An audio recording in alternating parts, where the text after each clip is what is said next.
হযরত জিবরিল আমিন বলতে লাগলেন ইয়া রাসূলুল্লাহ ইয়া হাবিবাল্লাহ নবী গো আমি হযরত আদম আলাইহিস সালামের উম্মতকে জাহান্নামের মধ্যে দেখলাম ইয়া রাসূলুল্লাহ ইয়া হাবিবাল্লাহ নবী গো হযরত মুসা নবীর উম্মতকে আমি জাহান্নামের মধ্যে দেখলাম হযরত ঈসা নবীর উম্মতকে আমি জাহান্নামে দেখলাম হযরত জিবরিল আমিন এইভাবে বলতে বলতে আমার নবী মুস্তাফার সামনে হযরত জিবরিল আমিন খামোশ হয়ে গেল হযরত জিবরিল আমিন বন্ধ হয়ে গেল আর জিবরিল আমিন কিছুই বলছে না আপনার আমার নবী মুস্তাফা উম্মতের দরদে নবী মুস্তাফা হযরত জিবরিল আমিনকে বলতে লাগলো ও জিবরাইল ওয়ালা আমার উম্মতকে তুমি কি জাহান্নামের মধ্যে দেখেছো হযরত জিবরিল আমিন বলতে লাগলো ইয়া রাসূলুল্লাহ ইয়া হাবিবাল্লাহ নবী গো আমি আপনার উম্মতকে আমি জাহান্নামের মধ্যে দেখেছি হযরত জিবরিল আমিন যেমন এই কথা বলেছেন হযরত জিবরিল আমিন এই কথা বলার পরে আপনার আমার নবী মুস্তাফা হযরত জিবরিল আমিনের কথা শোনার পরে নবী মুস্তাফার চোখ মোবারক দিয়ে পানি ঝরতে আছে আমার নবী মুস্তাফা সেখান থেকে চলতে আছে আর বলতে আছে রব্বি হাবলি উম্মতি রব্বি হাবলি উম্মতি আমরা সেই নবী মুস্তাফার উম্মত হই আজকে নবী মুস্তাফাকে বলতে আছি নবী মুস্তাফা আমাদের মতো কিন্তু নবী মুস্তাফা আমাদের মতো কেমন করে হতে পারে বিরাদার মাসআস সামাইনে কেরাম আপনারা গভীর মনোযোগ দিয়ে শুনতে থাকবেন বিরাদার আমার নবী মুস্তাফা সাল্লাল্লাহু তাআলা আলাইহি ওয়াসাল্লাম সেখান থেকে বন জঙ্গলের করে চলে গেল বন জঙ্গলের করে রওনা হয়ে গেল আমার নবী মুস্তাফা সিজদার মধ্যে পড়ে গেল রব্বি হাবলি উম্মতি বলে বন্দনা করতে আছে সাহাবীগণেরা সে মক্কা সফরে যখন খোঁজাখুঁজি করতে আছে আমার নবী মুস্তাফাকে পাওয়া যায় না আমার নবী মুস্তাফার কারণে ছোট ছোট বাচ্চারা খাওয়া দাওয়া বন্ধ করে দিয়েছে ছোট ছোট বাচ্চারা অনাহারের মধ্যে রয়েছে আমার নবী মুস্তাফাকে না পাওয়ার কারণে সাহাবীগণেরা আর স্থিরভাবে দাঁড়িয়ে থাকতে পারছে না হযরত আবু বকর সিদ্দিক হযরত উমর ফারুক রাদিয়াল্লাহু তাআলা আনহুমা সেই সাহাবীগণেরা পরামর্শ করার পরে যখন বন জঙ্গলের দিকে রওনা হয়ে গেল আমার নবী মুস্তাফাকে আর পাওয়া যায় না আমার নবী মুস্তাফাকে পাওয়া যায় না আমার নবী মুস্তাফা বন জঙ্গলে সিজদার মধ্যে পড়ে উম্মতের জন্য রব্বি হাবলি উম্মতি রব্বি হাবলি উম্মতি বলে কন্দন করতে আছে সাহাবীগণেরা যখন মক্কা সফরে খোঁজাখুঁজি করার পরে যখন নবী মুস্তাফাকে পাওয়া গেল না আমার নবী মুস্তাফাকে সেই জায়গায় যখন না পাওয়ার কারণে সাহাবীগণেরা মক্কা শহর ছেড়ে সেই বন জঙ্গলের দিকে রওনা হয়ে গেল সাহাবীগণেরা চলতে চলতে এক রাখালের সঙ্গে দেখা হলো সেই রাখালকে বলতে আছে ও ভাইরা আমাদের নবী মুস্তাফাকে দেখেছো আমাদের হাবিবকে দেখেছো সেই রাখাল বলতে লাগলো ও ভাইরা আমি তো নবী মুস্তাফাকে আমি তো চিনি না হাবিবকে আমি তো চিনি না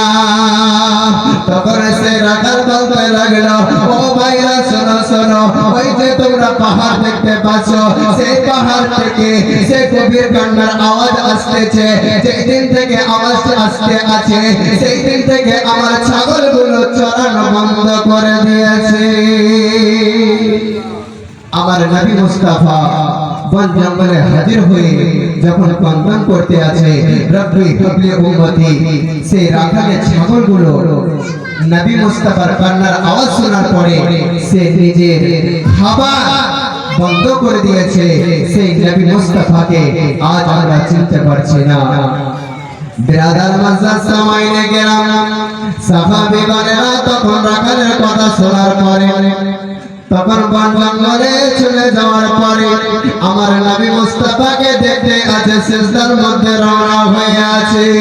হযরতে আবু বকর সিদ্দিক বলতে লাগলো, ইয়া রাসূলুল্লাহ, ইয়া হাবিবাল্লাহ, নবী গো, আপনি একটা সিজদা থেকে মাথা ওঠান, আমার অন্তর কানা ফেটে যায়, আমার জান কানা ফেটে যায়। ইয়া রাসূলুল্লাহ, ইয়া হাবিবাল্লাহ, নবী গো, আপনার জন্য মক্কা শহরে খাওয়া দাওয়া বন্ধ করে দিয়েছি। হযরতে আবু বকর সিদ্দিক কান্না করতে আছে, হযরতে উমর ফারুক কান্না করতে আছে। আমার নবী মুস্তাফা সিজদা থেকে আর মাথা তুলছে না। আমার নবী মুস্তাফাকে হযরতে আলী বলতে লাগলো, ইয়া রাসূলুল্লাহ, ইয়া হাবিবাল্লাহ, নবী গো,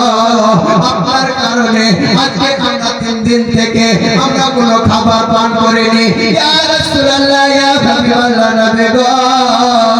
মক্কা শহরে প্রত্যেকের বাড়িতে বাড়িতে খাওয়া দাওয়া বন্ধ হয়ে গেছে। ছোট ছোট বাচ্চারা পান ছেড়ে দিয়েছে। ইয়া রাসূলুল্লাহ, আপনি একটা সিজদা থেকে মাথা ওঠান। আমার নবী মুস্তাফা সিজদার মধ্যে কন্দন করতে আছে, রব্বি হাবলি উম্মতি, রব্বি হাবলি উম্মতি। ও বেরাদার, সাহাবী বলেরা তখন বারবার বলার পরেও যখন আমার নবী মুস্তাফা আর সিজদা থেকে মাথা উঠালেন না, সাহাবী বলেরা তখন যুক্তি করতে আছে যে আমাদের কথা মোতাবেক আর নবী মুস্তাফা সিজদা থেকে মাথা উঠাবে না। সাহাবীগণেরা বলতে লাগলো, আমার নবী মুস্তাফার বেটি ফাতেমা জোহরা রাদিয়াল্লাহু তাআলা আনহাকে ডেকে আনা হোক। সাহাবীগণেরা আবার আমার নবী মুস্তাফার নিকট থেকে যখন মা ফাতেমার নিকটে হাজির হয়ে গেল, মা ফাতেমাকে বলতে আছে, ও ফাতেমা, তোমার আব্বা জানের খবর পাওয়া গেছে, তোমার আব্বা জান পাহাড়ের উপরে কন্দন করতে আছে, তোমার আব্বা জান সিজদা থেকে মাথা উঠাচ্ছে না। আমার মা ফাতেমা জোহরা রাদিয়াল্লাহু তাআলা আনহাকে নিয়ে সেই গভীর জঙ্গলের দিকে রওনা হয়ে গেল। জঙ্গলের দিকে রওনা হয়ে যাওয়ার পরে আমার নবী মুস্তাফার নিকটে হাজির হয়ে বলতে আছে, ও গো আব্বা জান, আপনি একটা সিজদা থেকে মাথা ওঠান। ইয়া রাসূলুল্লাহ, ইয়া হাবিবাল্লাহ, নবী গো,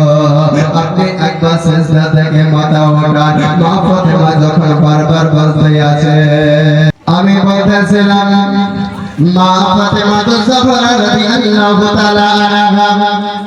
তখন আমার নবী মুস্তাফাকে বলতে লাগলো, ও গো আব্বা জান,